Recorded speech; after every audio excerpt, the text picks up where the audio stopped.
Hello everyone and welcome to WD18, the Watford fan channel, and today I'm going to be doing my preferred 11 for Watford's game against Bristol City tonight at Vicarage Road in the second round of the Carabao Cup.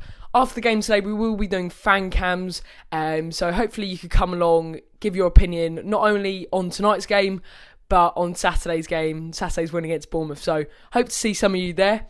We'll be outside the Hornets Shop for around half an hour. But going on to the preferred 11 that I'd like to see Marcus Silva put out tonight against Bristol City. I mean, it's one of those games where you don't want to put too many players on the fringe in, but you also want to have strength in it as well. So I think my team's got a good balance of fringe players and game players that need game time and players that are good enough to win the game. So hopefully you enjoyed the video, and let's get straight into the goalkeeper. So Daniel Bachmann will go in goal for me. Daniel Bachmann hasn't started yet for Watford. I mean, he did feature in the pre-season tour in Austria, but Aurelio Gomez is our number one goalkeeper. He's our best goalkeeper at the club. But Daniel Bachmann, I'd like to see him as our cup keeper. Maybe give him some game time in the League Cup and the FA Cup. We've got Kostas Pantilimon, but I'm hearing reports in Romania that he could be released very shortly. So, or at the end of the season. So I think Daniel Bachmann has got more of a future than Pantilimon by the sounds of it. But Daniel Bachmann I like seeing goal. Let's start a right back. Bristol City. He's been very unlucky at his time at Watford. Last season we saw Daryl Janmaat come in after he was injured, and then he was basically evicted from the Premier League squad, so he couldn't play in any of the games. But with Daryl Janmaat injured now, Femenir having game time, I don't know, he'll be probably tired after Saturday's game. He put in a big shift, 6 interceptions. He was the quickest player in the Premier League, 21.8 miles per hour, I believe. But yeah, he was very, very quick, and he put a lot of effort in. So I don't know if he's probably recovered in time, just if he's too tired for tonight's game. And I'd like to see JJ given a chance. And then going on to the two centre-backs, Kabasele and Mariappa. Those are the two centre-backs I'd like to see tonight. They're two centre-backs that are kind of second choice at the minute. Kabasele did have an injury, so he hasn't. I think Kabasele's probably one of our best defenders. I think him and Proda would work well, but he still needs a bit more experience, and he has been injured. So I think Kabasele given a run out tonight would be good to see. And Mariappa, he's not really going to get a lot of football now.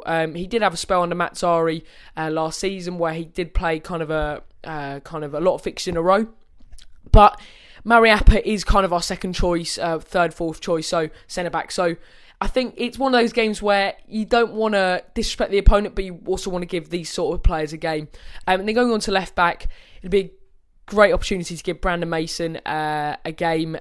He's our second choice left-back, and it's not scary. I think Brandon Mason is more than capable of stepping in to replace Holebas when needed, but Mason does need more experience, and games like tonight is what it's all about, and that will only benefit Brandon Mason, and hopefully he'll learn from the game and continue to improve from what we've seen so far of him. And then going on to the two centre mids just in front of the back four, it will be a great chance to see I think Etienne Capoue and Ben Watson.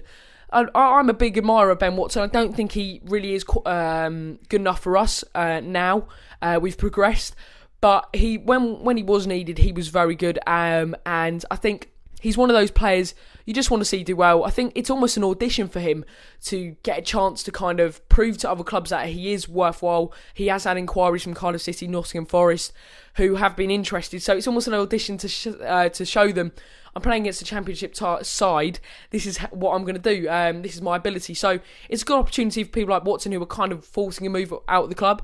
He's not really forcing, but he wants to move out of the club. Etienne Capoue, what a strike on Saturday. Absolute banger. But hopefully he'll start next to Watson. And then we'll go on to just behind the striker. Let's go keep it central. Will Hughes, he'll be a starter tonight. I really want to see Will Hughes in a Watford shirt. And these are the sort of teams he's played against for Derby.